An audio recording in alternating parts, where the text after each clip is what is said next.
చూస్తున్నాం. డీఎంకే అధినేత తమిళనాడు మాజీ సీఎం కరుణానిధి కన్నుమూశారు. వయోభారం, అనారోగ్య సమస్యలతో గత కొన్ని రోజులుగా చెన్నైలోని కావేరీ ఆసుపత్రిలో చికిత్స పొందుతున్న ఆయన ఇవాళ సాయంత్రం 6:10 తుది శ్వాస విడిచినట్లు వైద్యులు ప్రకటించారు.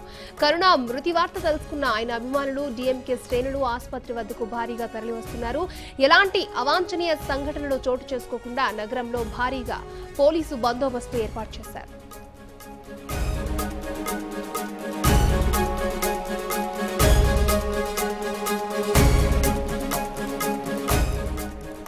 ఇదే అంశానికి సంబంధించి మనతో మాట్లాడడానికి ప్రముఖ రాజకీయ విశ్లేషకులు కె శ్రీనివాస్ రెడ్డి గారు ఫోన్ లైన్ లో సిద్ధంగా ఉన్నారు. ఆయనతో మాట్లాడే ప్రయత్నం చేద్దాం. శ్రీనివాస్ రెడ్డి గారు నమస్తే అండి.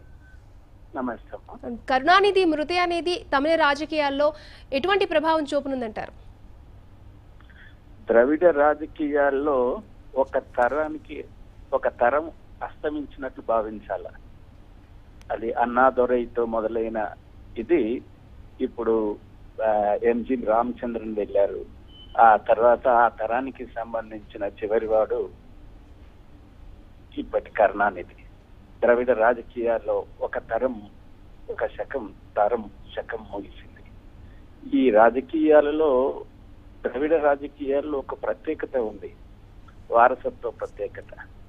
ఈ వారసత్వ ప్రత్యేకతతో అటు గతంలో జయలలిత మరణము, ఏఐడిఎంకే, ఇప్పుడు డిఎంకే అధినేత కరుణానిధి మృతి ఒక పెద్ద రాజకీయ గ్యాప్ ఏర్పడుతుంది. ఈ గ్యాప్ను ఎలా పూడ్చుకుంటారో వారసులు మనం ముందు రోజుల్లో చూడాల్సిందే. రాజకీయ పరిణామాలు ఏ రకంగా మారుతాయో వేచి చూడాల్సిందే. హలో, చెప్పండి, వినబడుతుంది.